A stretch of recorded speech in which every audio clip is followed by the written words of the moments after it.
Sveiki, mėly klausytojai ir žiūrovai. Šiandien 8 Novaturo tinklalaidės laida Keliauti kartu lengva. Sveikinuosi su jumis iš neįprastos mums lokacijos. Šiandien mes esame Klaipėdoje, esame Surf Campo stovykloje, hostelyje ir esame šiandien kartu su Surf Campo įkūrėju Girmantu.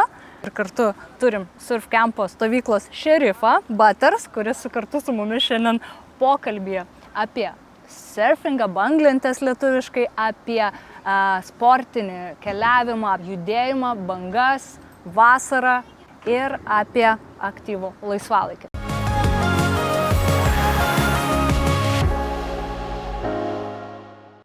Kur pirmą kartą pats išbandėjai bangas, lentą? Tai pirmą kartą pabandžiau Lietuvoje, 30 plus metų leidžiu vandenyje, visas gyvenimas bangose. Mano antri namai yra Meksika, atėjo didžiausios bangos per 10-metį. Ir man pasisekė būti ten tuo metu. Išplauki nuo kranto, pašokė, apsiverti, nusileidai ir plauki toliau ramiai savo. Susilaužiau koją. Aš iš to išėjau stipresnis, žymiai stipresnis. Ir yra ką atsiminti. Ir yra ką atsiminti. Visas įmanomas draudimo rūšis per vieną kelionę teko išbandyti. Banglenčių sporte kiekvienas mes susiduriam su stichija. Tai yra viena sunkiausių sporto šakų.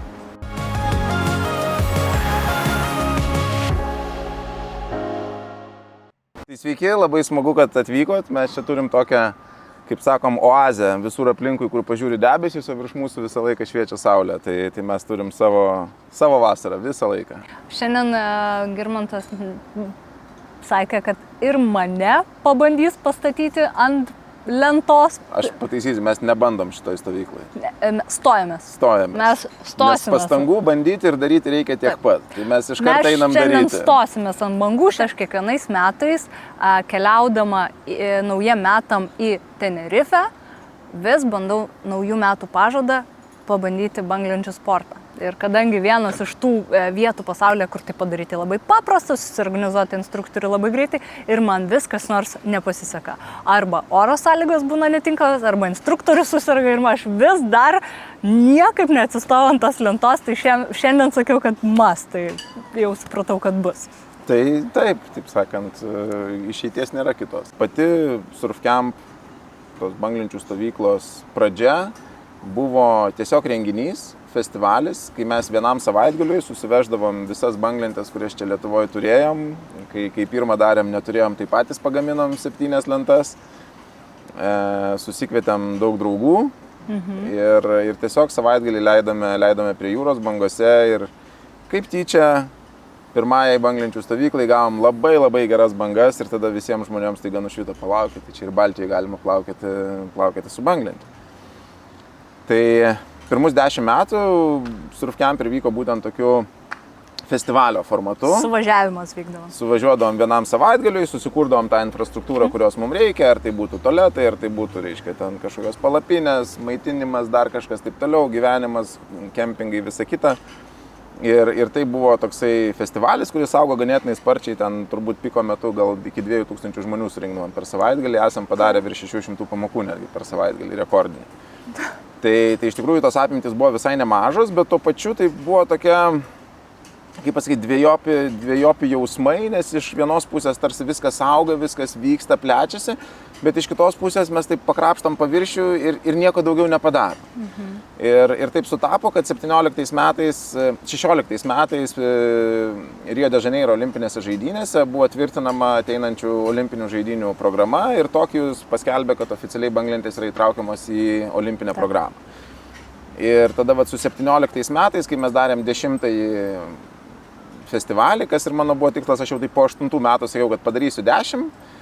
Būsim vienintelis festivalis prie jūros nenutrūkstamai buvęs 10 metų, nes visi kiti SATA užsilenkė, ten kiti karklė, ten pertraukas turėjo, kažkas dar kažką, mes vieninteliai buvom, nepardavinėjom bilietų niekada, bet 10 metų išgyvenom ir kažkokia reiškia su ta banga judėjom į priekį. Tada reikia žiūrėti kažkokios jau reikia transformacijos. Vis tiek 10 metų yra ilgas laikotarpis. Jau ir asmeninės ambicijos kitokios atsiranda ir ta bendruomenė, nes tikslas iš pradžių festivalio ir buvo užauginti bendruomenę.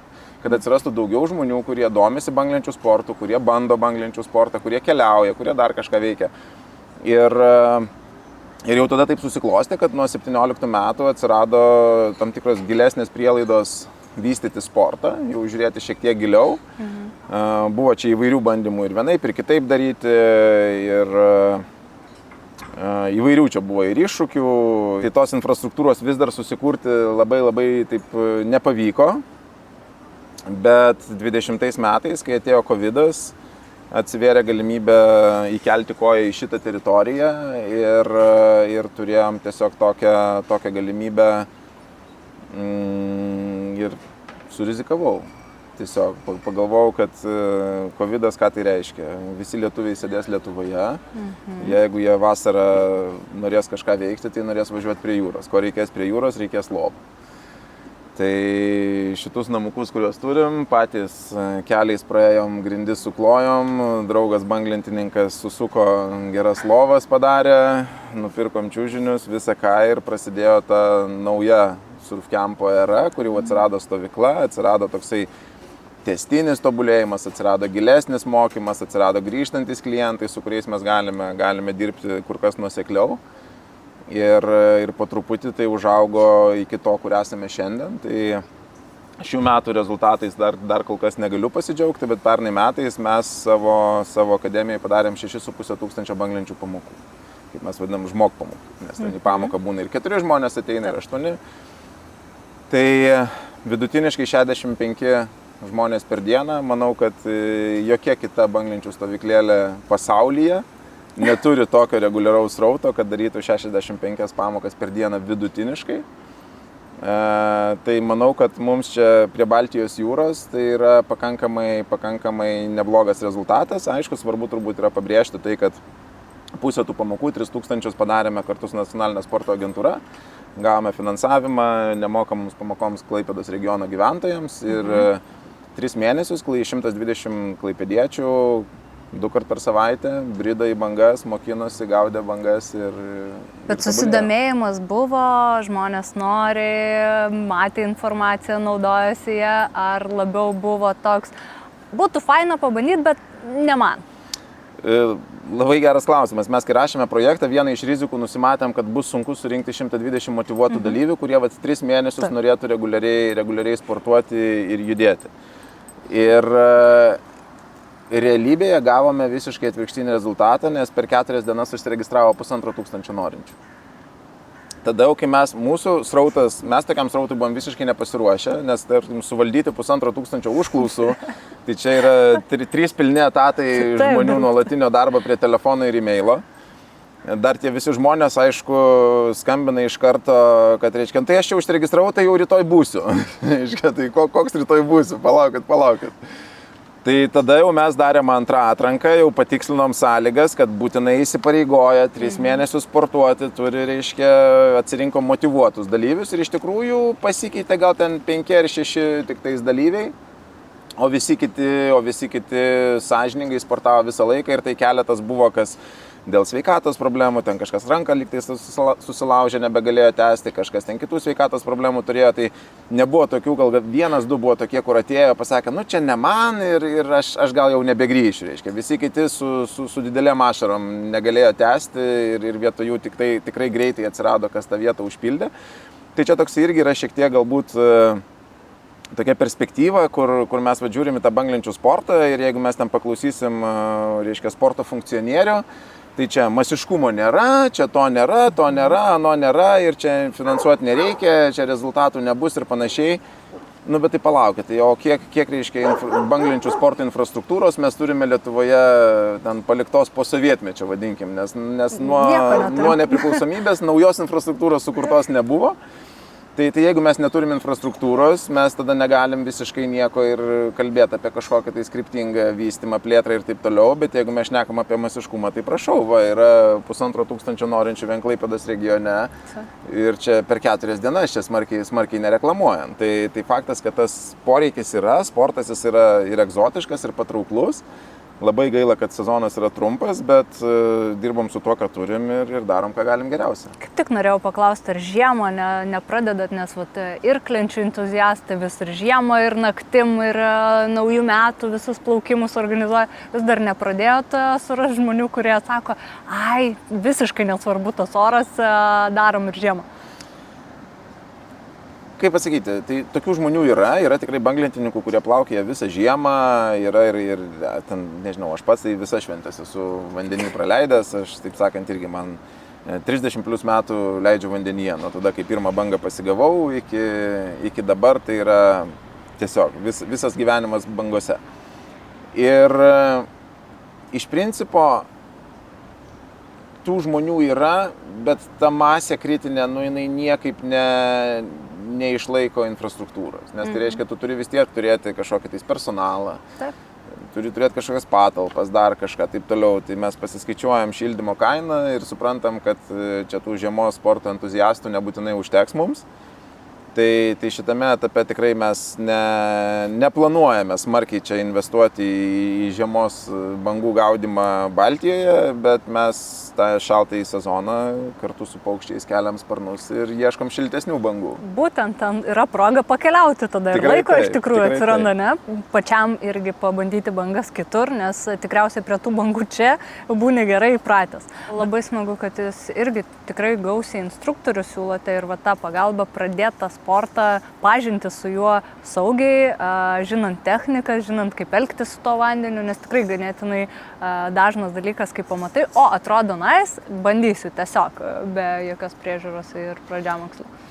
Jo, tai vėlgi aš pats labai, jau nežinau kiek čia metų, 5-6 metus dirbu su Tarptautinė banglenčių asociacija, esu akredituotas tiek Tarptautinės banglenčių asociacijos, tiek Tarptautinės gelbėtojų, reiškia, federacijos ir sertifikuoju tiek trenerius, tiek ir gelbėtojus čia Lietuvoje, tai mums tas irgi leidžia auginti sistemą ir kurtis, reiškia, ieškoti ir tų potencialių instruktorių ir sukurti jiems darbo vietas ir panašiai, nes mūsų pernai metais, kai mes turėjom tos rekordinius metus, jeigu neklystu, rotacijoje dirbo apie 18 instruktorių ir trenerių. Tai vėlgi, tai yra jau didelė organizacija darosi. Aš gal taip irgi dar pasižiūrėčiau, mes per kitą tokį demografinį pjūvį labai matom tokią tendenciją, apie 80% mūsų klientų yra merginos.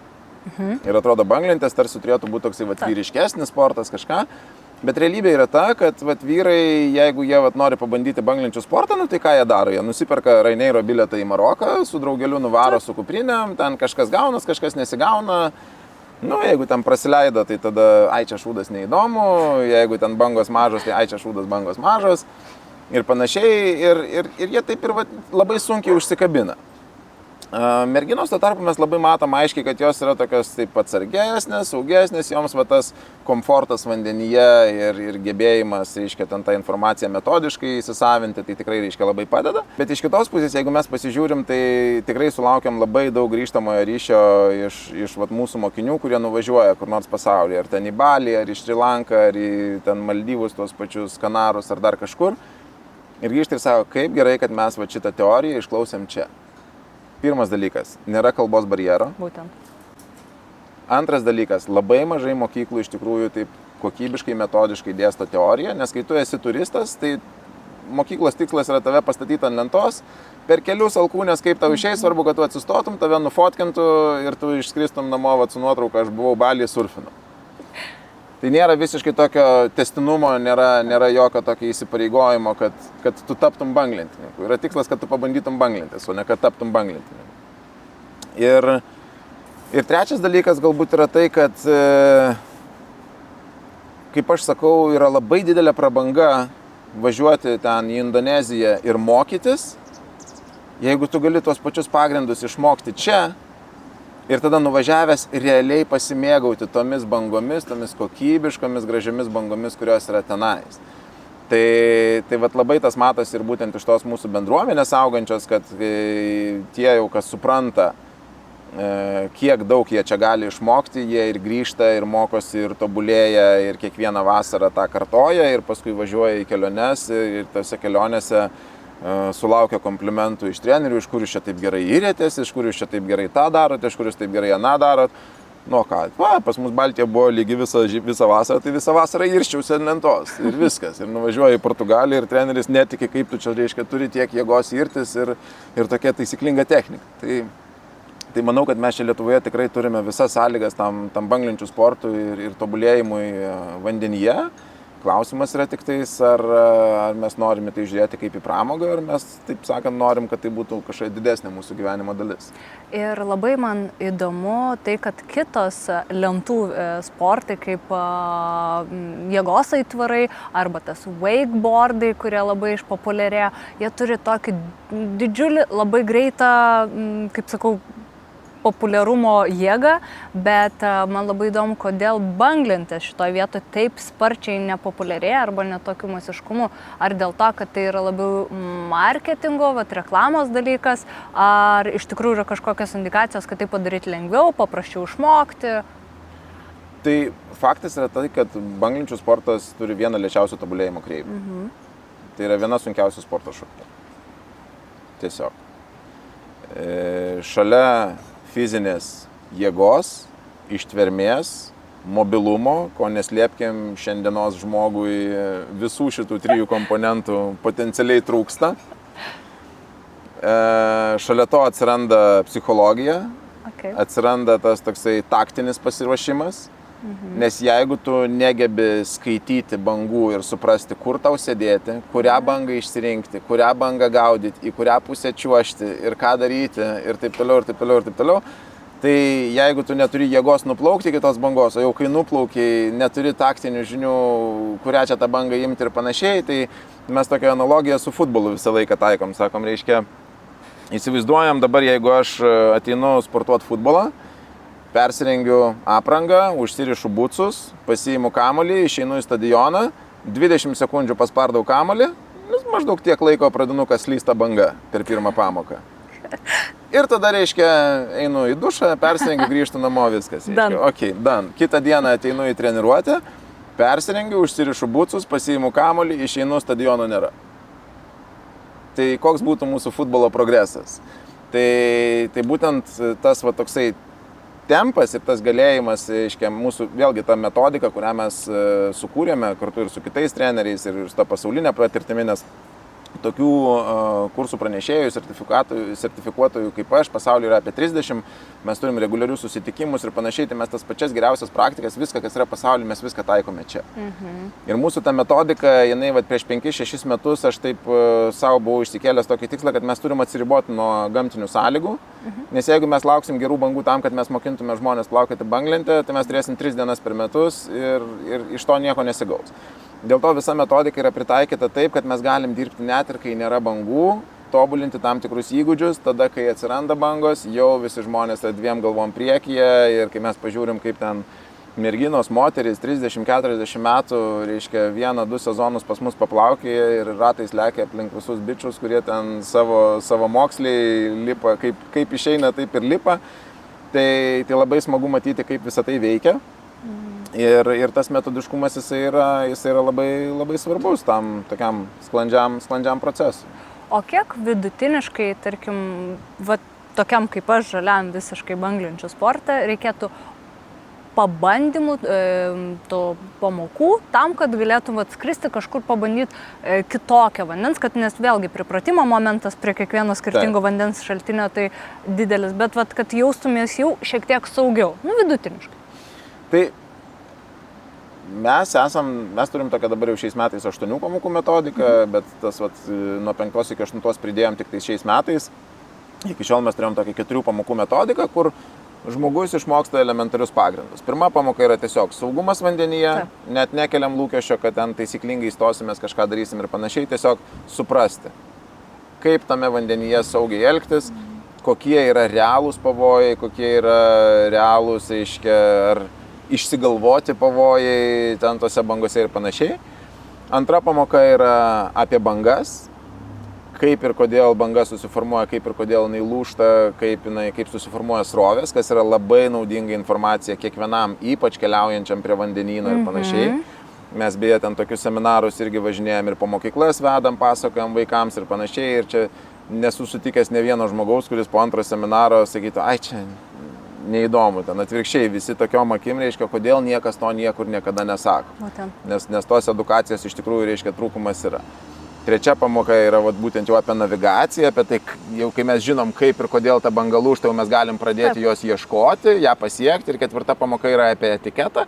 Tai jau žmogus jau, taip sakant, turi tokius bazinius įgūdžius, jau jisai gali savarankiškai jau išsirti į vandenį, jau susirasti kažkokią bangą, jau maždaug suprasti, ar čia jisai kam nors maišo, ar jam kažkas maišo. Tai vėlgi priklausomai nuo kiekvieno žmogaus individualiai, nereiškia, kad mes čia po 4 pamokų tampam jau savarankiški banglentininkai. Bet tai jau yra pakankami pagrindai, su kuo galima judėti į priekį. Tai mes tiek turim savo savaitgalinės stovyklas, kuriuose taikom šitą pačią metodiką, tiek ir vaikų stovyklose vaikai praeina per visus šitus seminarus. Ir lygiai taip pat metodinėse, grupinėse pamokose irgi yra mokomas lygiai tuo pačiu principu, kad kiekvienoje pamokoje mes mokomės kažkokius elementus tiek teorinius, tiek ir tą patį pasibandom praktiškai. Tai aš manau, kad po tų 4 pamokų jau galima šiek tiek, drąsiau važiuoti ir jaustis, bet lygiai taip pat galiu pasakyti, kad po tų 4 pamokų žmonės viso labo supranta, kiek jie dar daug gali išmokti ir grįžta dar ir tęsia tą savo tobulėjimo, visą kelią ir procesą. Labai smagu, kad jūs vaikų stovyklas irgi turite ir ganėtinai aktyviai, kaip supratau, pagal grafiką. Ir tikrai labai smagu netgi tiesiog pažinčiai su kūnu ir su vandeniu, su to ryšio, su gamta galų gale, su fizinė veikla. Tai vien jau tai, kam tai galbūt netaps kada nors jų pagrindinė sporto rūšis aistra, bet tai vien tokiam edukaciniam plus kūno lavinimui, kaip galva su kūnu veikia.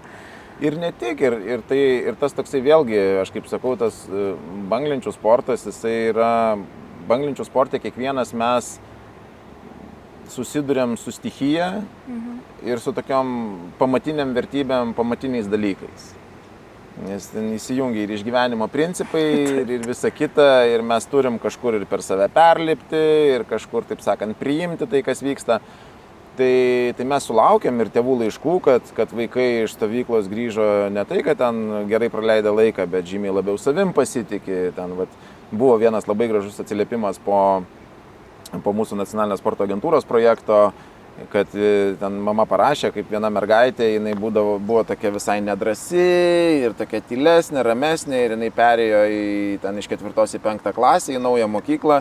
Ir jinai po tos visos vasaros praleistos bangose, jinai tokia ir pasitempus, ir išsitiesus, ir pasitikinti savimi, ir drąsi, ir jai čia niekas nesvarbu. Tai manau, kad tas susidūrimas su stichija, jisai vis tiek ugdo šiek tiek daugiau negu vien tik tais mūsų kažkokius fizinius gebėjimus ir panašiai. Ir tas pats galioja ir visiems, ir suaugusiems, ir bet kuriam kitam žmogui. Mes lygiai taip pat jau turbūt 8 metai dirbame su raidos sutrikimų turinčiais asmenimis. Organizuojam bangų terapiją ir vaikam autistam, ir kitų raidos sutrikimų turintiems. Tai lygiai taip pat labai būna gražių patirčių, kai susirenka čia kokia 20-30 vaikų grupė. Visiškas chaosas, kažkam nepatinka kostiumas, kažkam nepatinka spalva, kažkam kažkas negerai, kažkas vyksta. Ir visi išeina į vandenį, ten bangose išsiskalbia, prisigaudo tų bangų, prisisurfina ir grįžta namo, ir grįžta visi į stovyklą ir tokia ramybė. Tiesiog ramybė. Ir visi ten tėvai, vadovai, visi tokie laimingi. Visą energiją išleidžia. Nes banglentėse taip yra. Iš principo čia yra ir moksliniais tyrimais įrodyta, kad banglenčių sporte mes privalom, tiesiog nėra kitos išeities, susikoncentruoti į esamą momentą.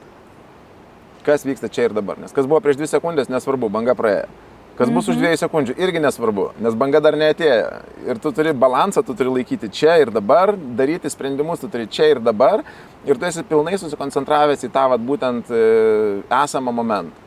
O tai ir yra raktas į, taip sakant, laimingą savijautą ir emocinę psichologinę sveikatą ir visą ką. Būtent, tai National Health Service Didžiojoje Britanijoje finansuoja banglenčių stovyklas sergantiems depresiją, potrauminio streso sindromą turintiems ir panašiai. Tai mes irgi tikrai matom daugybę, ten erdvės ir galimybių to, taikymų ir Lietuvoje, kaip aš sakau, kur mes čia pasaulyje pirmaujam pagal 2 rodiklius, pagal skenduolius ir pagal savižudybės. Tai jeigu mes visi daugiau leistume laiko bangose, tai mes gal būtume laimingesni kasdienybėje ir saugesni vandenyje. Tai manau, kad tikrai tam yra dar erdvės, kur galim patobulėti. O Girmantai, kur pirmą kartą pats išbandėjai bangas, lentą, ar tai buvo Lietuvoje ar kažkur kitur? Tai pirmą kartą pabandžiau Lietuvoje. Taip susiklosti, kad šeimoje plaukiojo tėvas, dėdė plaukiojo burlentėmis. Aš, aišku, mažas vaikas, nei mes ten tos vaikiškos įrangos neturėjom nieko, čia vėlgi taip ankstyvieji 90-ieji, tai tos galimybės buvo šiek tiek kitokios negu yra šiandien.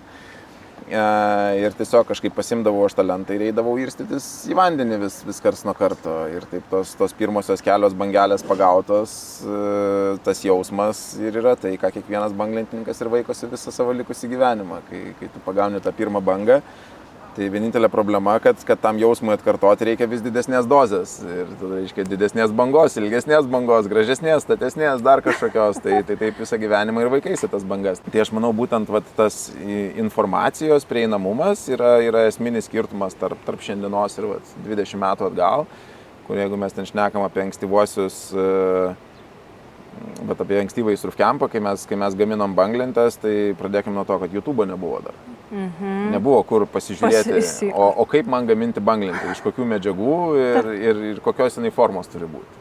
Ar vis dar turite kur nors kaip relikta? Čia turbūt jos nėra, bet 2 lentos yra išgyvenusios. Viena iš jų yra labai gera lenta, fantastiška lenta, pusbrolis iki šiol su ją plaukė, kita irgi yra gera lenta, bet jinai gal tiesiog, man jinai yra šiek tiek per maža, tai aš su ją nelabai daug plaukėjęs, bet vis dar yra 2 lentos nuo to pirmojo surfkampo išlikusios. Jeigu kalbant apie keliones ir būtent sportinės kelionės, daugiau žmonių ieško to sporto elemento, tiksliau aktyvios veiklos, ne vien buvimo viešbutyje ir to pasyvaus poilsio. Ir iš tikrųjų įrodyta, kad tai yra daug kokybiškesnis poilsis. Tai patys mes irgi organizuojam keliones į Gran Canariją, į Tenerife, kas dažniausiai yra banglentininkų irgi va tokių kaip ir aš vis, kur pirmą kartą reikia ten, bet dabar supratau, kad reikia pradėti teisingai, kad nuo čia pradėsiu. Tada kitos tikrai garsiausios pasaulyje šalis savo banglenčio spotais, tai Meksika ir taip pat visas Karibų regionas, kiek žinau, Indonezijoje irgi taip pat Bali labai populiarus. Aš pati Šri Lankoje buvau, tai labai tiesa rytiniai dalyje, aš buvau pietiniai, bet irgi sakė, kad tikrai verta išbandyti. Tai kurgi pats, kur esi išbandęs ir kas labiausiai patiko, gal kažkoks skirtumas, nes man, pavyzdžiui, dažniausiai skirtumas vandens spalva. Infrastruktūros klausimas ar kažkokių reikia patarimų žinoti prieš vieną ar kitą šalį renkantis. O, tai čia labai iš tikrųjų plati tema.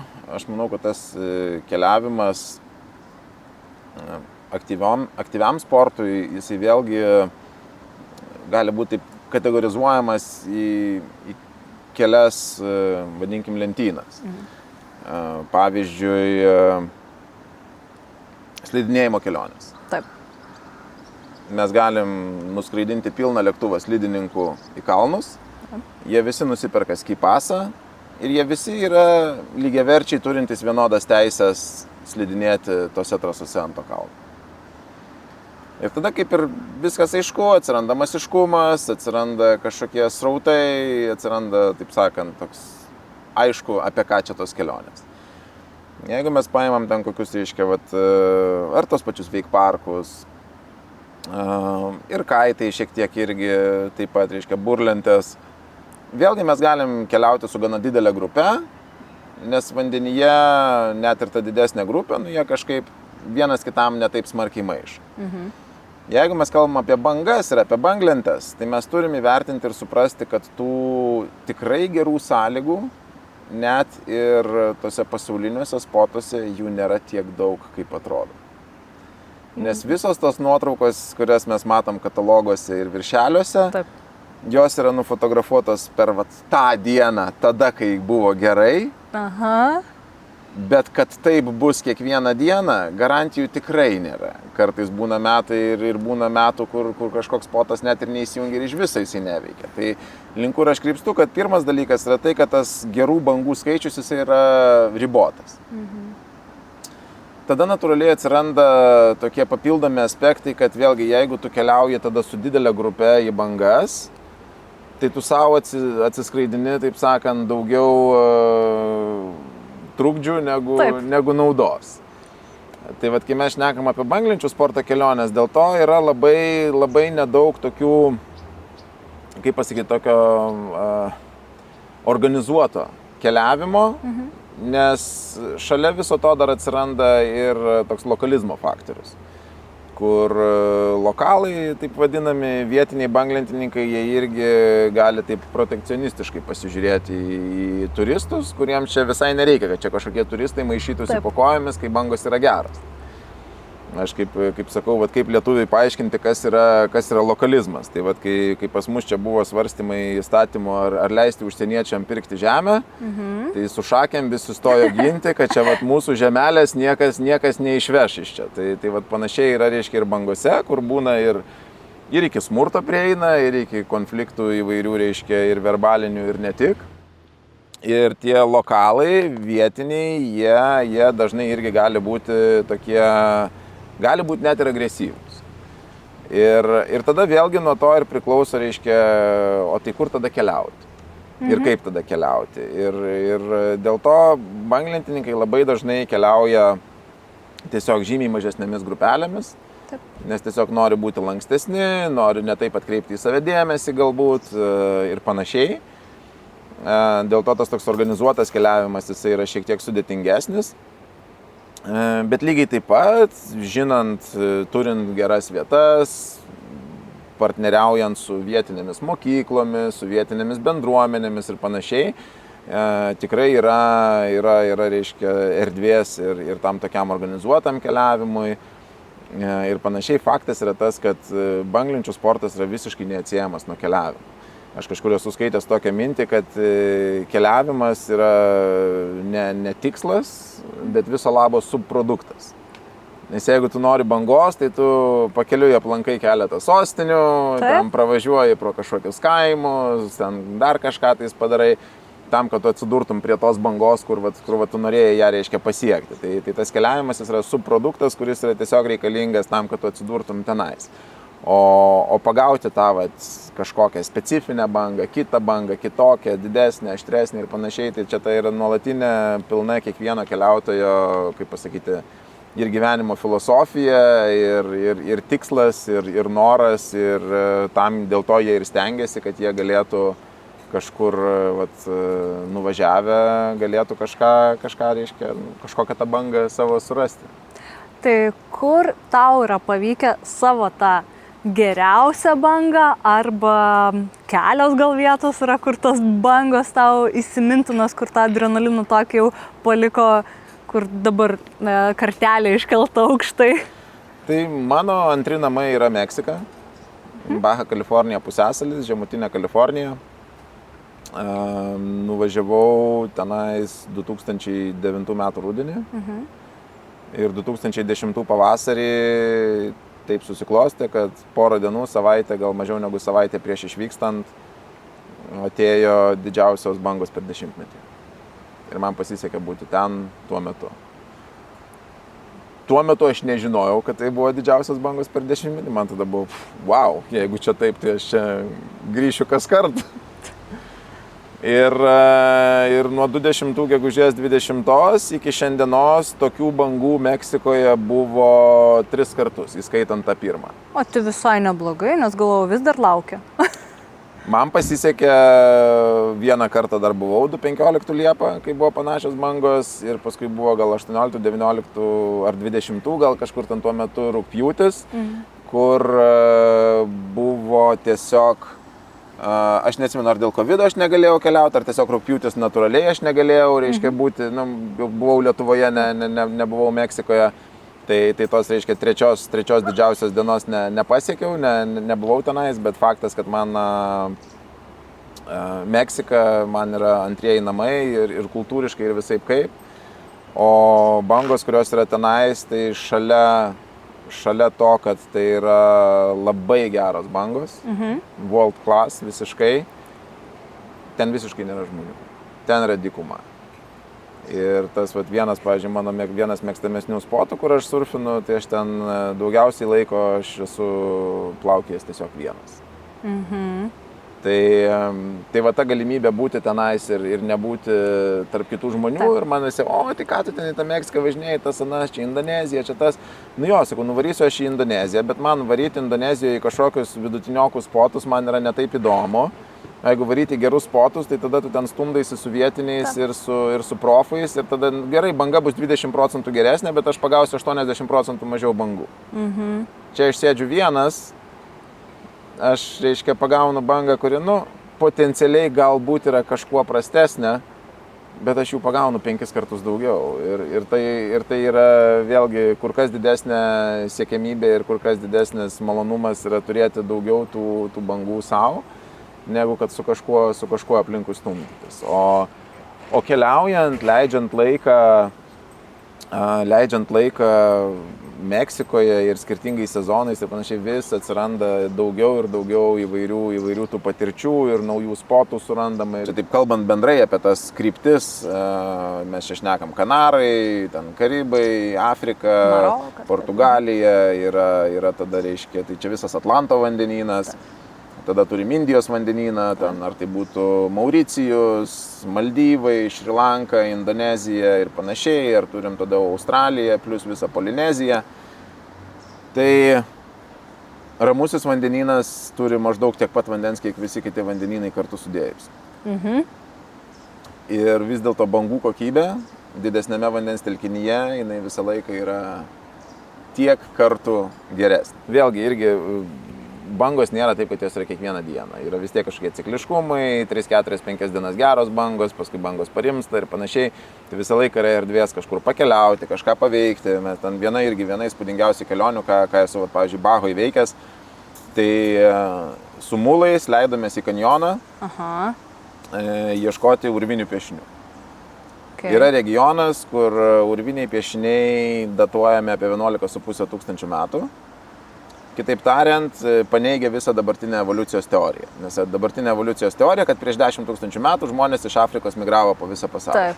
How come? Mes turim 11,5 tūkstančių metų senumo piešinius jau Meksikoje, jeigu žmonės negalėjo tenais, reiškia, atsirasti anksčiau negu prieš 10 000 metų. Tai ta visa patirtis, kai tu sėdi ant mulo kupros ir toj saulėj su savo sombrero leidęs, tai man toks kaip iš vaikystės kokias Vinetų knygų skaitytų ten ir panašiai, kur tokiam visiškam kitam pasaulyje atsiduri, nusileidai į tą kanjono apačią, ten saulė už kalnų leidžiasi, ten kažkokia vaisių sodelis, nusiskini granatą, greipfrutą ten nuo medžio ir dar kažką pavakarieniauji. Į kitą dieną visą ten haikinam mes tą upės vagą ir randi ten tų piešinių, kur vėlgi sukuria tokią labai, jeigu į tai žiūrėti tas urvinius piešinius, taip tiesiog kaip į kažkokią, reiškia, meno formą, tai vat atrodo iš mūsų šiandieninės perspektyvos, tai mes, tai aišku, jeigu sėdėtum ir ten neturėtum, tai pradėtum terliot, bet mes jau esam tą matę, kažkas turėjo būti pirmas, kuris tą pradėjo daryti. Ir yra ten vienas piešinys, kur puma kanda žmogų į koją. Ir kai mes važiavom žiūrėti, reiškia, ten link tų piešinių, puma, kitaip tariant, tas mountain lion, kalnų liūtas, reiškia, mums perbėgo per kelią, 50 metrų prieš mašiną, tokia gera, riebi, didelė katė. Ir tada žiūriu tą piešinį ir man taip mintis toptelė, tai pala, tai čia va, prieš 10 000 metų čia tos katės lygiai taip pat lakstė ir terorizavo žmonės. Ir tai vėl suteikia tokią visiškai kitą perspektyvą apie viską. Ir apie keliavimą, ir apie kultūrą, ir apie istoriją, ir apie tai, koks mūsų vaidmuo yra visoje toje didesnėje istorinėje perspektyvoje ir panašiai. Tai vėlgi, tai tas, sakau, tas keliavimas toksai, ieškant bangų, jisai nutrenkia į labai įdomias vietas ir labai įdomių patirčių. Tai iš tikrųjų tų tokių patirčių yra labai įvairių ir tai vėlgi tai suteikia tokių ir spalvų ir gyvenimiškos visai kitokios patirties. Ir atsiminimai, va dabar kalbėtai tikrai jau sėdi ir galvoju, kaip tai turėjo atrodyti, koks pats jausmas turėtų ir iš tikrųjų įkvėpė keliauti, kažką veikti, kažką naujo pabandyti, bet man vis tiek toks klausimas, aš pat nuskrendu, aš kažkur, tarkim, skrendu atskirai ir vis tiek noriu pabandyti tų bangų. kur kreiptis, tarkim, regular keliautojui, ar į tave kreiptis, kad patartum pas ką paklausti dėl pamokos, dėl nes vis tiek tie žmonės, kurie tuo užsiima nepastoviai, reikia saugiai, tai vat vis tiek norėtum pabandyti, ne, apsilankius toj šaly, be visų kitų patirčių, ten ir viešbučių, ir ekskursijų, ir keliavimų, norėtum dar ir bangas atbandyti. Tai kur reiktų? Tai faktas, kad reikia kreiptis į kokią nors vietinę mokyklėlę, vėlgi, aišku, mes rekomenduojam tikrai, reiškia, praeiti tos bazinius mokymus čia Lietuvoje, nes tada mes irgi paaiškinam galų gale, kaip ir išsirinkti tą vietinę mokyklėlę. Ten elementarus dalykas toks kaip banglentės pavadėlis. Taip. Ne lenta, o pavadėlis yra indikacija, ar mokykla yra kokybiška, ar nebūtinai. Geras. Nes lenta gali būti sena, sutrypta, nublukusi, bet jinai kuo puikiausiai veikia. Bet jeigu gausi ten sutrintą pavadėlį, kuris tau gali nutrūkti kažkur srovėje, ar prie rifo, ar prie dar kažko ir liksi be lentos, nu, tai tada ta patirtis gali būti labai kitokia. Tai va tokie elementarūs dalykai pasižiūrėti, žinoma, yra svarbu. Aš gal tokį paprastą, tiesiog pirmas patarimas. Labai naivu yra tikėtis, ir čia toks irgi gal lietuviško mentaliteto šiek tiek, labai naivu yra tikėtis, kad aš už pigiau galiu gauti tokio pačio lygio paslaugą. Yra aplinkui čia banglenčių mokyklų aplink mus, kurie žodį jau dabar nurašinėja net programą stovyklų, ką jie siūlo, bet siūlo dvigubai pigiau. Ar tu gali dvigubai pigiau pasiūlyti tokios pačios kokybės produktą? Tikėtina, kad ne. Tai jeigu jūs einate į pačią pigiausią mokyklą, supraskit, kad jūs gausit pačią pigiausią paslaugą. Ar treneriai turės sertifikatus, gelbėjimo vandenyje, trenerio dar kažko? Nebūtinai. Ar turėsit geriausią įrangą? Nebūtinai. Tai aš manau, kad pirmas dalykas yra tiesiog pasidaryti tokią mažą tyrimą, įsivertinti, kas iš tikrųjų, kokia mokykla tame paplūdimyje, kuriame aš būsiu, turi geriausius įvertinimus, turi geriausius atsiliepimus, turi gražiausią, tvarkingiausią svetainę, daugiausiai informacijos pateikia, atsinaujinę nuotraukas, informaciją, kažkokias kainas, dar kažką taip toliau. Nes visa tai yra indikacija, kad jeigu žmonės rimtai žiūri į savo darbą, tai jie ir tavimi vandenyje pasirūpins rimtai. Jeigu mes einam vien tik tais pagal kainą, kad čia ten 3 ar 5 eurais pigiau, tai čia, reiškia, sutaupysim, nu tai klausimas, ar jūs tikrai norit taupyti savo saugumo sąskaitą. O šiaip tai faktas, kad vėlgi yra ten tos kelios kryptis, su kuriomis mes nuolatos dirbame. Ir patys organizuojame keliones ir į Meksiką, ir į Tenerife, ir turim labai rimtus partnerius Tenerifei ir net ir galbūt ir didesnių planų plėtrai, reiškia, kadangi tai vėlgi yra lietuvių gana mėgstama kryptis. Turime vienokių ar kitokių kontaktų praktiškai visur pasaulyje, ar tai būtų Indonezija, ar Maldyvai, ar Lotynų Amerika, ar dar kažkur. Vis tiek ta banglentininkų bendruomenė iš vienos pusės atrodo, jinai čia labai kažkokia tokia, daug čia tų banglentininkų, čia skaičiuoja ten ar 9 milijonus ar kiek ten pasaulyje, bet realiai nuvažiuoja į Čilę, pasurfinį, po 2 metų susitinki Meksikoje su tuo pačiu žmogum, nes tie žmonės, jie migruoja per tas pačias vietas ir ieško tų pačių dalykų. Tai tų ir kontaktų tinklas yra tikrai didelis ir mes, taip sakant, kaip spotas, tokia kaip organizacija ir surfkempas, reiškia, kaip vienas iš projektų, iš principo mes labai žiūrime į kokybę. Ir vienintelė priežastis, kodėl mes dar žmonėm nepradėjom siūlyti kažkokių, reiškia, pavienių kelionių, kur žmonės galėtų su kažkokia mūsų rekomendacija skristi savarankiškai, yra tai, kad mes norim užtikrinti žmogaus patirtį nuo iki. Ir to mes negalim padaryti, jeigu mes nesame vietoje. Čia kaip taisyklė per metus mes sulaukiam 2, 3, 4 pasiūlymų, čia mes organizuojam kelionės į Šri Lanką, pareklamuokit mus. Nu, ačiū, ne. Aš tavęs nepažįstu, aš ten jeigu Instagram'e matau, kaip tu surfini, tai dažniausiai tai yra tau į minusą, ne į pliusą, reiškia tavo tas patirties faktorius ir panašiai.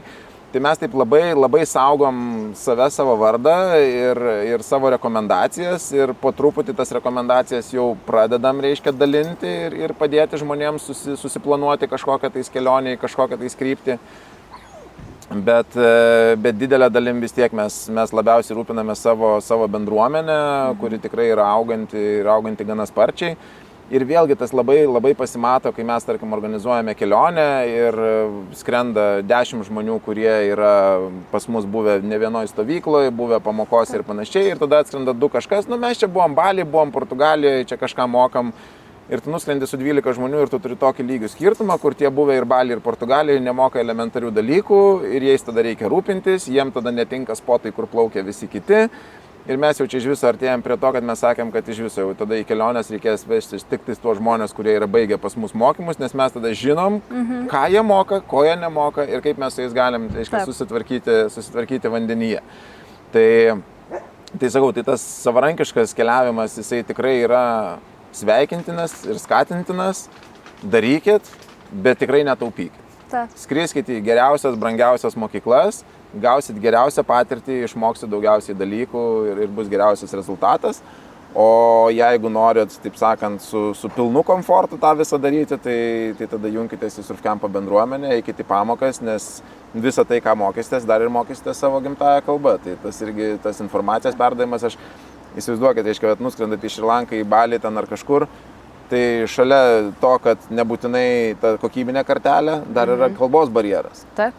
Kiek treneris gebės paaiškinti ir kiek tu sugebėsi išgirsti ir suprasti ten tose bangose ir kažkur, ko iš tavęs treneris nori. Tai atsiranda tokie dalykai, kur... Ir kalba, kultūra, priėmimas, netgi perdavimas tos informacijos kitoks. Ir iš tikrųjų pas jūs čia ta atmosfera, tai tikrai mano nemažai draugų yra ir stovyklose ir tiesiog apsilankę užsirašyti, bet sakė, eiliai kartais tekdavo pastovėti netgi, nes tikrai kokybė kalba pati už save, bet atvažiavus tikrai toks atmosfera, kur nori būti, nori tos bendruomenės dalim būti. Vienas iš paskutinių surfkamp festivalių Preiloje buvo ir tradicinis pasiteisinimas, ypač vaikinų, kodėl Lietuvoje nesurfin, tai čia nėra bangų.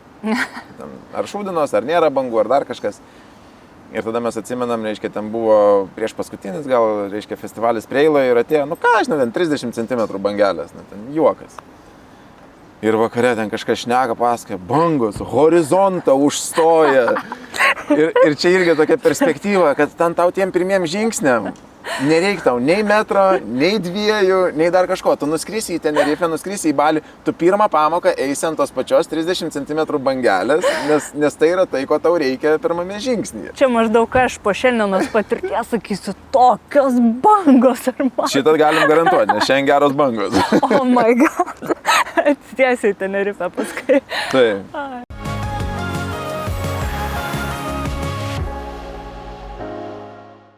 Girmantai, pereinam prie mūsų 2 rubrikų. Taip. Nes man labai įdomu sužinoti, koksgi tavo slaptas kelionės prieskonis ir kokią turi slaptą vietą, kurią gali pasidalinti, tikiuosi. Aišku, jeigu žmonių padaugės toje vietoje, tai tu taip pasirink. Tai banglentininkai turi tokią kultūrinę tradiciją slaptų spotų neišdavinėt. Yra toks vadinamas #NoSpotNaming. Numaniau. Ten, kur mes pasurfinam, net jeigu dedam į internetus nuotraukas, tai tikrai nesakom, kur tą darėm. Tai apie bangas tikrai nekalbėsiu, nors slaptų vietelių turiu ne vieną. Bet man didelis komponentas, didelė dalis yra maistas. Aš ir pats mėgstu gaminti, ir kelionėse gaminu, ir pavalgyti skaniai mėgstu ir panašiai. Tai nėra galbūt kažkokios vienos vietos, bet kiekvienoje vietoje turiu po kažkokią vietelę, kurią mėgstu aplankyti. Ten, pavyzdžiui, toks La Paz, Baja California Sur, kadangi aš ten šalia aplinkui La Pazą dažniausiai bazuojuosi, ten mano daug draugų, mašina mano priparkuota, daiktai, ten sandėliukai, visa kita. Ir kiekvieną kartą, kai užsuku į La Pazą, yra viena fish takos vietelė, kur žuvies takai, tiesiog yra geriausi ten ir Meksikoje, ir pasaulyje, ir visur kur. Ir visi, kas ten užsuka, užvažiuoja, tai tikrai ne vienas nelieka nusivylęs. Ir tai yra tokia viena iš kelionių dedamųjų. Jo, o tos kitos slaptos vietelės, tai mes ten turim tokį spoto neatskleidimo susitarimą pasirašyti, raštiškai tada jau galime kalbėti. Jau nebestebina, nes visi, kas keliauja, kas mėgsta keliauti, visą laiką sako, koks svarbus yra maistas. Tai patirtis, maistas, iš tikrųjų ne tiek oras, kas jau šiais laikais niekada nenuspėsi, bet tikrai labai įdomu ir būtina reikės pasižiūrėti, gal lokaciją išduosi paskui to restoranėlio pavadinimo. Ant kampo. Ant kampo. Bet tavo Instagram'e pažiūrėsim. Galimai yra kažkur. Tai.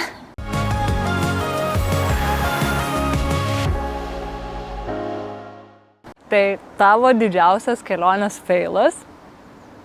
Tokia viena kelionė, kuri tikrai įsiminė, tai galvoju, čia kurie buvo metai, kokie galbūt 16. Aha. Ir buvo kelionė, kur viskas, kas galėjo atsitikti, atsitiko. Viskas. Nesiklosti. Taip sakant, juokiausi, kad atsimenu, turiu kažkur Instagram'e postą apie tai, kad išbandžiau visas įmanomas draudimo rūšis. Reiškia. Automobilis subirėjo turbiną, bet vėlgi, būtų feilas, jeigu ne tai, kad pro šalį važiavo mechanikas, su juo mes vietai partempėm mašiną atgal, tas anas, čia irgi tokia istorija, vat, kaip pavyzdys apie kultūrą, kur žmonės labai Lietuvoje, čia galvojant ant Meksika, kokie čia laukiniai vakarai, tas anas, mes esam vidury dykumos ir man jisai sako, žiūrėk, aš galiu nuvažiuoti tą turbiną paimti, bet man tiesiog reikia kešo, be kešo aš tau negaliu tos turbinos atvežti. Aš jam duodu $600 su mintim, kad aš, to žmogaus galiu ir nebepamatyti, bet dabar tai yra man vienintelis šansas iš vis kažkaip išsikrapštyti, nes jeigu ne, tai kita alternatyva yra už kokių 3-4 savaičių pajudėti iš šito taško. Taip. Jisai kitą dieną būsiu 1 valandą. 1 valandą nėra, 3 valandą nėra. Rašau žinutę, klausiu, tas anas, long story short, nuvažiavo apie 600 km į vieną pusę, turbinos nerado, grįžo 600 atgal, nuvažiavo 200 į kitą pusę, turbiną rado ten tokią, kokią reikia, be tepalo, be nieko, ten viena turbina buvo, bet jinai ten tepalo turėjo kažko nepasitikėjusi, jie nepaėmė. Jisai tą turbiną, reiškia, parsivežė. Atvažiavo 11 vakaro, įdėjo, surinkom variklį, 1 nakties užkūrėm, tą turbiną iki šiol toj mašinai įdėta, viskas veikia. Ir tada tu galvoji, gerai, o kiek mechanikų Lietuvoje tu duotum 600 eurų prieš padarant darbą ir pasitikėtum, kad jisai tą darbą va, tau, kaip žadėjo, taip ir padarys. Tai va tokių atsiranda kitų pjūvių. Bet vienu žodžiu, per tą kelionę 2 turbinas pakeičiau, čia jau buvo 2. Kai pirma turbina nusprogo, tai buvo maždaug 2 valandas nuo ryšio zonos vidury dykumos, ten middle of nowhere. Aha. Bet lygiai taip pat sėkmingai per valandą maždaug susišaudėm tralą, su tralu parsitempėm 800 km iki artimiausio didelio miesto ir panašiai. Tai ten tada labai naudingas buvo roadside assistance ir automobilių draudimas. Prieš tai turbinai subyrant, iš tikrųjų čia taip nuo kito galo dabar žiūriu pasakoju, visai ką vat geriausiai atsimenu, tai ir pasakoju, bet susilaužiau koją. Ir mes sėdėm toj dykumoj, iki San Diego 10 valandų, iki Cabo San Lucas, ten La Pazo 10 valandų. Sėdėm su Marium ir šnekam, ką daryti, už 4 dienų reikia vežti Marių į oro uostą į San Diegą, bet kokiu atveju. Tai ar čia mums dabar kažkur važiuoti, o bangos geros, tiek to, sėdim čia. Tai 4-5 dienas prasidėjau dykumoj su ta koja. Tada nuvažiavome į San Diegą, San Diegę nuvarėm į ligoninę, pridarė rengenų visko, kiekviena nuotrauka po $700, tai irgi kelionių draudimas, pasirūpinkit, ypač jeigu važiuojate į Ameriką. Nepamirškit kelionių draudimo. Jo,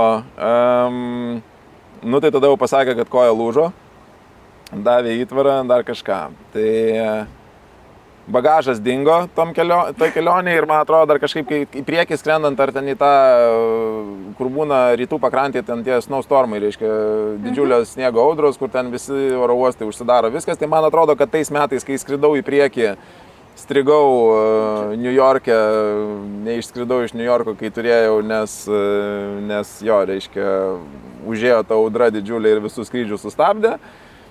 Bet tada bagažas atskrido, nors ten irgi gal pavėlavo porą dienų ir tada, man atrodo, dar ir atgal skrendant, dar bagažas, man irgi, reiškia, kažkur dingo vėlavo, tai jau ten juokiausi, kad, taip sakant, visas įmanomas draudimo rūšis per vieną kelionę teko išbandyti. Skamba kaip viena kelionė, kaip vienas didelis feilas. Ir taip ir ne, bet kaip mes žiūrėsim į tą feilą, tai reiškia, ar čia nuo to man kažkas atsitiko? Nieko neatsitiko. Ar aš iš to išėjau stipresnis, žymiai stipresnis. Ir yra ką atsiminti. Ir yra ką atsiminti, ir yra iš ko pasijuokti, ir ką papasakoti, ir tos patirtis visos, tai irgi, kad ir kaip būtų juokinga, bet mano kelionė buvo tokia, kad ten pirmą savaitę susilaužiau koją, tada 3 mėnesius buvau su sulūžusią koją ir paskutinę savaitę prieš išvažiuodamas iš Meksikos dar spėjau pasurfinti jau, nes jau ta koja buvo sugijusi. Tai taip sakant, failais, bet realybė yra tokia, kad tu, kaip pasakyti, pats blogiausias dalykas yra tokia situacija, graužti save, kad čia man kažkas nepasisekė ir panašiai. Nu, tai jeigu tu į tai žiūri kaip į kažkokią nesėkmę, nu, tai taip, tai tau tikrai nepasisekė. Jeigu tu į tai žiūri kaip į kažkokią tiesiog gyvenimo dalį, kur gerai, ten mano koja lūžusi, aš ten negaliu surfinti, negaliu kažko daryti, nu tai gerai, varėm žvejoti, ištraukėm ryklį 2 metrų su trupučiu. Labai čia jaukiai irgi sėdėm po medžiu, bet aš iš tikrųjų labai dėkinga, kad tu radai laiko. Aš irgi dovanų turiu jums, tai gaila, kad bet ir su nieko neatvežėm šiandien, nieko keliautojų šitam, bet kitam kartu turim. Tai ačiū. Noriu padėkoti ir su nekantrumu noriu jau su tavim persikelti ant bangų. Eisim ieškoti bangų. Tai dėkui irgi mūsų mėly klausytojai ir žiūrovai ir iki kitų kartų.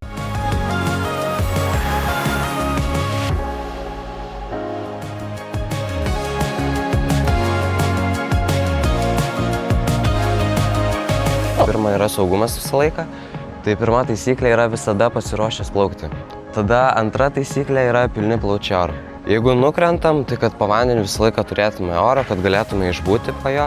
Taip pat, jeigu mes įkvepiam oro, mes tada galim nieko nedarydami išplaukti paviršių, tai plūduriuoti nieko nedarydami, kadangi turim hidrokostiumą, jisai mums taip pat padeda plūduriuoti. Taip pat mūsų raumenis. Tai raumenim oras yra kaip kuras, tai jeigu neturėsim oro, greitai pavargsim. Dėl to irgi reikėtų mums visą laiką turėti oro. Tada trečia ir paskutinė taisyklė, tai siekiam kranto, ne dugno. Dugne bet kas gali būti, mes nežinom, kas ten yra. Ir jeigu sieksim to dugno, tai tada ten gali būti ir visokie akmenys, gali būti šukės, stiklo. Čia pas mus yra smėlis, tai kaip ir nėra pavojinga. Pavyzdžiui, Tenerife, jeigu buvusi, tai ten yra rifas, akmenis, tai ten galim susipjaustyti kojas.